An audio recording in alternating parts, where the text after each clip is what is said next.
अस्सलाम वालेकुम प्यारे बच्चों, वेलकम टू बृहन मुंबई महानगर पालिका शिक्षण विभाग MCGM वर्चुअल क्लासरूम में आप तमाम का बहुत बहुत इस्तकबाल है। और जैसे कि आपको पता है कि स्कूल्स हमारे फिलवक्त बंद हैं, लेकिन तालीम का सिलसिला रुका नहीं है, थमा नहीं है। और जो है हम आपके सामने रोज़ ब रोज़ जो है नए नए लेक्चर्स के साथ जो है हाजिर होते हैं। तो वैसे ही आज का हमारा एक नया इंटरेस्टिंग सेशन लेकर हम आए हैं आपके साथ, और मैं हूं आपकी मौलमा शेख जरीन सबा। तो चलिए शुरुआत करते हैं हमारे आज के सेशन की।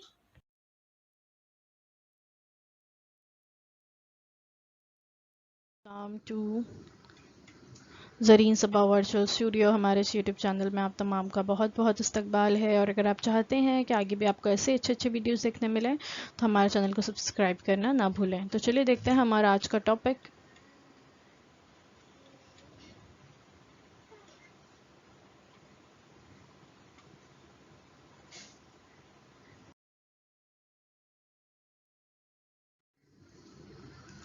आज का हमारा टॉपिक है प्री अपर प्राइमरी स्कॉलरशिप के लिए जमात पंजम स्टैंडर्ड 5th।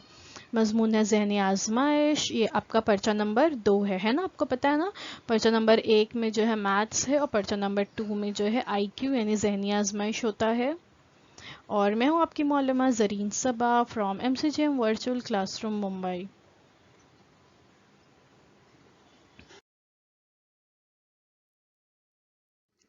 तो बच्चों, स्कूल बंद है लेकिन तालीम का सिलसिला जारी व सारी रहे, इसलिए हम हर रोज़ एक नए वीडियो के साथ आपके सामने हाजिर होते हैं।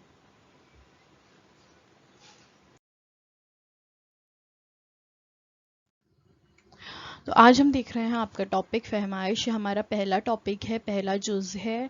और इसके ज़िमनी जुज़ जो है हम देख रहे थे। फिर 1.1 और 1.2 हम इससे पहले के वीडियोस में देख चुके हैं। और अगर आपने नहीं देखे हैं तो वो आप जो है हमारे यूट्यूब चैनल पर अवेलेबल है स्टैंडर्ड 5th की स्कॉलरशिप की प्लेलिस्ट में, आप वहाँ से उसे देख सकते हैं।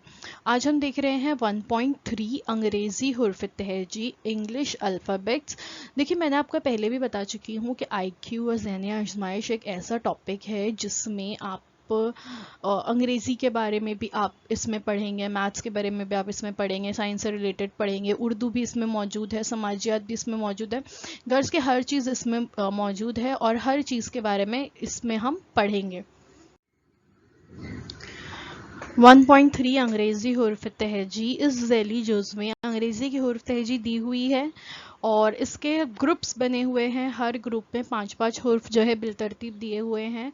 हुर्फ तहजी पर मुबनी सवालात की हिदायत को समझ कर सही मुतबादिल का आपको इंतखाब करना है। ठीक है, यानी आपको ग्रुप बना के दिए हुए हैं, 5-5 के ग्रुप्स हैं अल्फ़ाबेट्स के। और ये ग्रुप ऐसे ही एज इट इज़ ही आते हैं क्वेश्चन पेपर में भी, आपके इम्तिहान में भी इसी तरह के ग्रुप बने हुए होते हैं। और फिर ये ग्रुप पर जो सवालात होते हैं आपको उनके जवाब देने होते हैं हिदायत को समझकर। ये बहुत अहम चीज़ है कि जो भी इंस्ट्रक्शंस आपको दिए हुए हैं, हिदायत दी हुई हैं, उनको समझकर ही आप को आंसर लिखना है। क्योंकि कई दफ़ा ये होता है कि क्वेश्चन बहुत आसान होता है, सिंपल सा क्वेश्चन होता है, लेकिन आप हिदायत नहीं पढ़ते और फिर आप गलत जवाब दे देते हैं। तो इसलिए हिदायत को, इंस्ट्रक्शन को गौर से पढ़ना बहुत ज़्यादा ज़रूरी है। तो हम देख रहे थे सवाल नंबर 1, और सवाल नंबर 1 है, देखिए ग्रुप बनाए हुए हैं ABCDEFGHIJKLMNO, यानी 5-5 के ग्रुप्स हैं और N में है UVWXY। Z इसमें शामिल नहीं है, Z को हम छोड़ देते हैं, ये इस ग्रुप में शामिल नहीं होगा। ठीक है, तो ये 5-5 के ऐसे ग्रुप्स होंगे। पेपर में भी यही ग्रुप्स होते हैं एज इट इज़। और क्वेश्चन अब देखिए क्या दिया हुआ है। दर्ज बाला अंग्रेजी हुर्फ तहजी में M के पड़ोस में है मगर O के पड़ोस में नहीं है, ऐसा कौन सा हुर्फ है। यानी अब अगर हम M और O देखते हैं, M और O की पोजीशन कहाँ है, तो देखिए थर्ड ग्रुप में अगर हम देखते हैं तो M है और O है। ठीक है, तो पूछा गया कि M और O के पड़ोस में, एक के पड़ोस में होना चाहिए और एक के पड़ोस में नहीं होना चाहिए। और अगर हम देखते हैं तो M और O के बीच में आता है N, तो N जाहिरी बात है आंसर नहीं होगा क्योंकि वो O के पड़ोस में भी है। तो बचा क्या, अभी बचता है L, तो L ही होगा आंसर आपका क्योंकि वो M के पड़ोस में है, लेकिन O के पड़ोस में वो नहीं है क्योंकि O की पोजीशन उसके बाद तीसरे नंबर पर है। तो एल देखिए कहाँ पर दिया हुआ है, ऑप्शन नंबर 1 है एन, 2 है एल, 3 है के और 4 है ओ। तो हमारा सही जवाब है एल, जो कि दिया है ऑप्शन नंबर 2 में। तो क्या है सही जवाब, मुतबादिल नंबर 2। तो आप क्या करेंगे, आपकी आंसर शीट में क्वेश्चन नंबर 1 का ऑप्शन नंबर 2 जहां दिया हुआ है, आप उसको, उस सर्कल को क्या करेंगे, फिल करेंगे।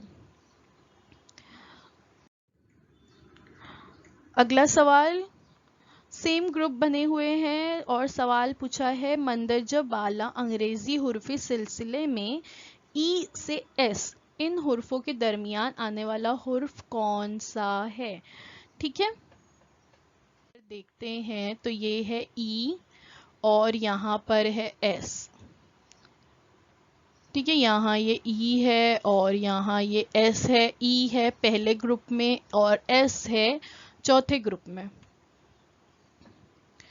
तो पूछा गया कि इनके दरमियान में आना चाहिए, यानी अगर हम यहाँ से नंबर अल्फ़ाबेट को काउंट करते हैं तो देखिए टोटल कितने होते हैं, 1 2 3 4 5 6 7 8 9 10 11 12 13 होते हैं, है ना। 13 होते हैं, तो यानी यहाँ से हम 6 अल्फ़ाबेट और यहाँ से 6 लेंगे और दरमियान में जो आएगा 13वां अल्फ़ाबेट वो दरमियानी लफ्ज़ होगा।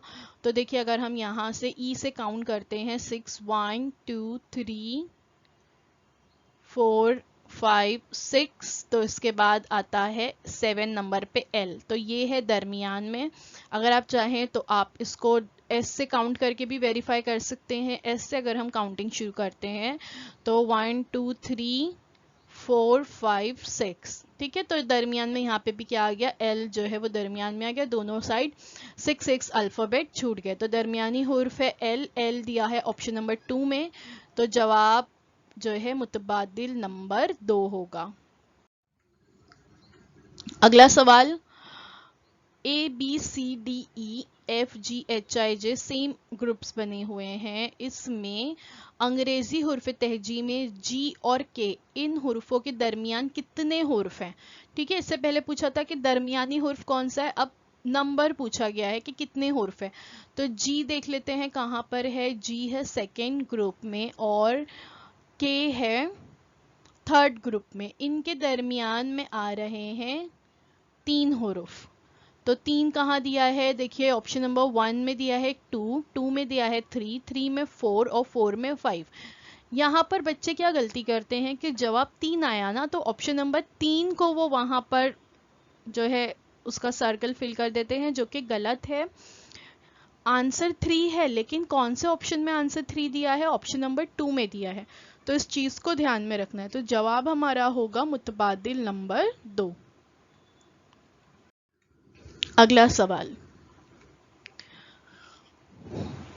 दर्ज बाला अंग्रेजी हुर्फ तहजी में एच ये हुरूफ शुरू से कितने नंबर पर है। तो बहुत इजी है, आप लोग देखकर भी बता सकते हो, काउंट करने की भी ज़रूरत नहीं है। ए से जो है ये कितनेवें नंबर पर एच आ रहा है, तो देखिए अगर हम काउंट करते हैं तो आपको पता चलेगा 1 2 3 4 5 6 7 8, 8वें नंबर पर आता है। 8वां नंबर कहाँ दिया है, ऑप्शन नंबर 2 में दिया है। तो ऑप्शन नंबर 2 हमारा सही जवाब है। ठीक है, अगला सवाल, A B C D E F G H I J same groups दिए हुए हैं। हस्ब बाला अंग्रेजी हुर्फ तहजी के हर ग्रोह के पहले हुरूफ को लेकर इनका ग्रोह बनाने पर ग्रोह में दूसरा हुर्फ कौन सा आएगा। यानी अब ये जो ऊपर ग्रुप दिए हुए हैं ना, इसमें से हर ग्रुप का पहला हुर्फ लेना है और एक नया ग्रुप फॉर्म करना है। हर ग्रुप का पहला हुर्फ अगर हम लेते हैं तो ये है ए एफ के पी और यू। ठीक है, ये अपना सबका पहला पहला हुर्फ हमने ले लिया है। तो ये ग्रुप बन गया हमारा। इसमें पूछा गया है कि ग्रोह में दूसरा हुर्फ कौन सा आएगा, तो इसमें दूसरा आता है एफ। एफ कहाँ दिया है, ऑप्शन नंबर 2 में दिया है। तो ऑप्शन नंबर 2 हमारा सही जवाब है। जवाब होगा मुतबादिल नंबर 2। तो मुतबादिल नंबर 2 में हम क्या करेंगे, जहां पर आंसर शीट में ऑप्शन नंबर 2 दिया हुआ है वहां पर हम उसको फिल कर देंगे। दर्ज वाला अंग्रेजी हुर्फ तहजी में आए इस हुर्फ के बाएं जानिब से पांचवें हुर्फ के दाएं जानिब कौन सा हुर्फ है। ठीक है, अभी ये थोड़ा सा ट्रिकी हो जाता है ना कि इसके बाएं जानिब उसके दाएं जानिब क्या है। तो आए हुर्फ के बाएं जानिब पांचवा हुर्फ डी है। पहले हम लोग है आए यहाँ दिया हुआ है, ठीक है, इसके पांचवा 1 2 3 4 5, ठीक है, इसके बाएं जानिब पांचवा हुर्फ डी है। और फिर पूछा है कि पांचवें हुर्फ के फौरन दाएं जानिब कौन सा हुर्फ है। तो पांचवें हुर्फ के फौरन दाएं जानिब, ठीक है, इस तरफ है ई। तो ई हमारा सही आंसर है, ई दिया हुआ है ऑप्शन नंबर 1 में। तो मुतबादिल नंबर 1 जो है हम यहाँ पर मार्क कर देंगे। अगला सवाल देखते हैं। अगला सवाल पूछा है हस्ब बाला अंग्रेजी हुर्फ तहजी में बाएं जानिब से पांचवें मकाम पर आने वाला हुर्फ दाएं जानिब से कौन से नंबर पर होगा। बाएं जानिब से पांचवें मकाम पर आने वाला हुर्फ, ठीक है। तो अगर हम इस हुर्फ तहजी को देखें तो बाएं जानिब से पांचवें नंबर पर आता है 1 2 3 4 5, ई आता है। और जिसके दाएं जानिब से मकाम जो है 21 है, यानी ये पूछा गया है कि ये जो बाएं जानिब से आ रहा है हुर्फ यानी ई, इसको अगर हम दाएं जानिब से काउंट करते हैं, यानी हम y से काउंट करेंगे 1 2 3 4 5 6 7 8 9 10। अगर हम ऐसा नहीं करना चाहते तो हम 5 5 के ग्रुप लेके भी काउंट कर सकते हैं। ये 5 5 दूनी 10, 5 तिया 15, 5 चौक 20 और ये हो गया 21। तो ये हो गया 21वें मकाम पे। 21वां दिया है ऑप्शन नंबर 3 में। तो ऑप्शन नंबर 3 यानी मुतबादिल नंबर 3 जो है हमारा यहाँ पर सही जवाब होगा। अगला सवाल, ऊपर दी हुई अंग्रेजी हुर्फ तहजी में दाएं जानिब से 11वां और बाएं जानिब से 14वां हुर्फ लेकर तैयार होने वाले लफ्ज का मुतजाद लफ्ज तैयार कीजिए। यानी हमको क्या करना है, इसमें दाएं जानिब से 12वां और बाएं जानिब से 14वां हुर्फ लेना है और जो लफ्ज मिलेगा उसका हमको मुतजाद लफ्ज ढूंढना है। मुतजाद होता है अपोजिट को कहते हैं, उल्टा हम कह सकते हैं, जिद एक और लफ्ज इसके लिए इस्तेमाल होता है कि हमें उस लफ्ज की जिद बतानी है। तो दाएं जानिब से 11वां कौन सा है, दाएं जानिब से 11वां है ओ, ठीक है। देखिए ये 5 और ये 5 10 और ये 11वें नंबर पे आ गया ओ। दाएं जानिब से काउंट करना यानी हम y से काउंट करेंगे। और बाएं जानिब से अगर हम काउंट करते हैं यानी अगर हम a से काउंट करते हैं तो ये 5, ये 5 का ग्रुप, ये 5 का ग्रुप, ये 10 हो गया। फिर उसके बाद n यहाँ दिया है 11 12 13 14। तो 14वां हुर्फ जो है n है। तो o और n से लफ्ज बनता है ऑन, ठीक है, लफ्ज तैयार होता है ऑन, लफ्ज तैयार हुआ। अब ये जो ऑन तैयार हुआ है लफ्ज, इसका मुतजाद ऑन करना यानी चालू करना है ना, कोई भी चीज को चालू करना ऑन होता है। इसका उल्टा होगा अब ऑफ, ऑफ करना यानी बंद कर देना। तो ऑन और ऑफ उसका क्या हो गया, अपोजिट हो गया। तो ऑफ हम देखेंगे, ऑन नहीं देखेंगे। हाँ, ऑप्शन में हम देखेंगे ऑफ कि ऑफ कहाँ दिया हुआ है। ऑफ दिया हुआ है ऑप्शन नंबर 4 में। देखिए ऑप्शन नंबर 2 में ऑन भी दिया है। अगर आपको लगा कि हमने लफ्ज ढूंढ लिए अब हम ऑन लिख देते हैं, ऑप्शन नंबर 2 अगर आप वहां लिखते हैं तो आपका गलत होगा। आपका सही जवाब होगा मुतबादिल नंबर 4। इसीलिए कहा गया है कि इंस्ट्रक्शन जो हिदायत दी हुई है उसको गौर से पढ़िए। हिदायत में दिया है कि लफ्ज का मुतजाद लफ्ज तैयार करना है यानी ऑन का मुतजाद हमको तैयार करना है और वो होगा ऑफ।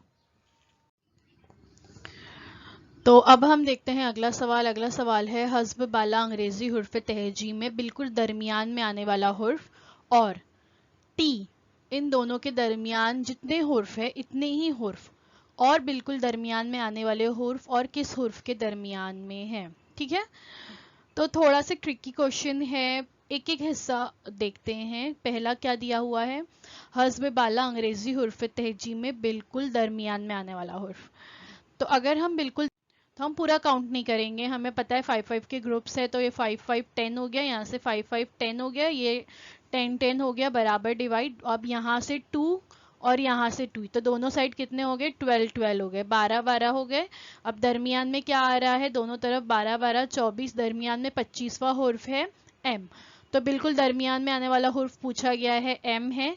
और अब क्या पूछा गया, अब नेक्स्ट पार्ट देखते हैं।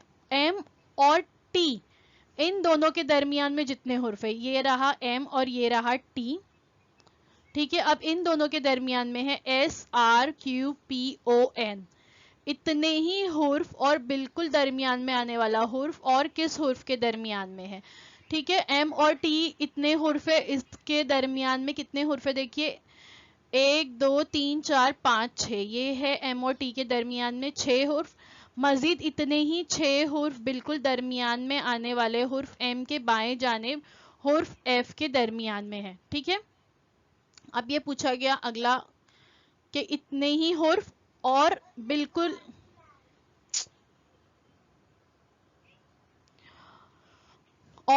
दरमियान में आने वाला हुर्फ और किस हुर्फ के दरमियान में है, ठीक है। तो अब अगर हम यहाँ देखते हैं तो इसके बिल्कुल दरमियान में 6 हुर्फ है।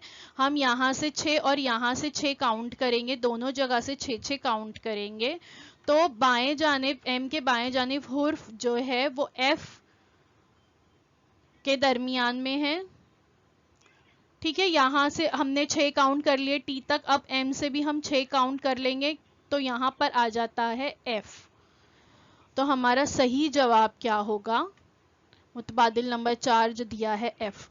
देखिए क्वेश्चन बहुत जंबल करने वाला है। पहले क्या पूछा गया, हुर्फ तहजी के दरमियान में एम, फिर एम और टी के दरमियान में जितने हुर्फ है उतने ही इधर साइड भी काउंट करना है, एम के इस तरफ। तो इस तरफ भी हमने 6 काउंट किए, तो क्या हो गया, किस हुर्फ के दरमियान में पूछा, तो वो एफ के दरमियान में। मुतबादिल नंबर 4 जो है वो हमारा सही जवाब हो गया। दर्ज बाला अंग्रेजी हुर्फ तहजी को देखकर ग्रोह से गैर मुतालिक जोड़ी का मुतबादिल तलाश कीजिए, यानी हमें गैर मुतालिक जोड़ी ढूंढनी है पी टी एफ जे ए ई और के एन, ठीक है। तो पी ढूंढते, कनेक्शन क्या है, पी टी दिया है, ये पी टी हो गया, फिर अगला दिया है एफ जे, ये हो गया, ए ई ये हो गया, और के एन ये हो गया। तो देखने से ही समझ में आ रहा है कि ये अलग है, क्योंकि हर एक में ग्रुप का पहला और आखिरी हुर्फ दिया हुआ है ना। तो जबकि के एन जो है इस तरह से नहीं है, पहला हुर्फ है और पीछे से सेकेंड लास्ट है, तो ये जोड़ी अलग है। इसका मतलब है मुतबादिल नंबर 4 जो होगा ये अलग होगा, और ये हमारा सही जवाब है। ऊपर दी हुई अंग्रेजी हुर्फ तहजी में दाएं जानिब से 5वां, 8वां और 12वां हुर्फ लेकर उन हुरूफ से कौन सा बामानी अंग्रेजी लफ्ज बनेगा, ठीक है। यानी हमें एक एक हुर्फ पिक करना है जो बताया गया है। दाएं जानिब से 5वां पूछा गया है, दायां जानिब यानी ये लेफ्ट है, यहाँ से 5वां पूछा गया है, 1 2 3 4 5, ये 5 हो गया यहाँ पे। फिर 8वां हुर्फ पूछा गया है, 6 7 8, ये आर 8वां हो गया। फिर 12वां हुर्फ पूछा गया है, 9 10 11 12, ये एन जो है ये 12वां हो गया। इन हुर्फ से एक बामानी लफ्ज बनाना है, ठीक है। तो क्या है ये हुर्फ, यू आर और एन। अगर हम यू आर और एन को देखते हैं तो इससे बनता है रन, ठीक है। रन कहां पर दिया हुआ है, देखिए इससे बनता है रन ऑप्शन नंबर 3 में। अगर इनकेस आपको नहीं समझ में आ रहा है कि हम आर यू और एन से क्या बनाएंगे, तो भी डरने की बात नहीं है, आप ऑप्शन चेक कर लो। एस ओ एन दिया है, आर इसमें नहीं दिया है, यू भी नहीं दिया है, तो ये तो हो ही नहीं सकता। इसमें भी आर और यू नहीं है, ये भी नहीं हो सकता। इसमें भी आर और यू एन नहीं है, ये भी नहीं हो सकता। आर यू एन कहाँ दिए है, 3 में दिया हुआ है, तो ऑटोमेटिकली एक बामानी लफ्ज बना हुआ आपको ऑप्शन में दिया हुआ है। लेकिन सिर्फ आपको क्या ढूंढना रहेगा, अल्फाबेट ढूंढने रहेंगे, तो वो हमको ऑप्शन नंबर 3 में मिल गया। तो मुतबादिल नंबर 3 जो है आपका सही जवाब। दर्ज बाला अंग्रेजी हुर्फ तहजी को उल्टी तरतीब में लिखे तो दाएं जानिब से 9वां हुर्फ कौन सा आएगा।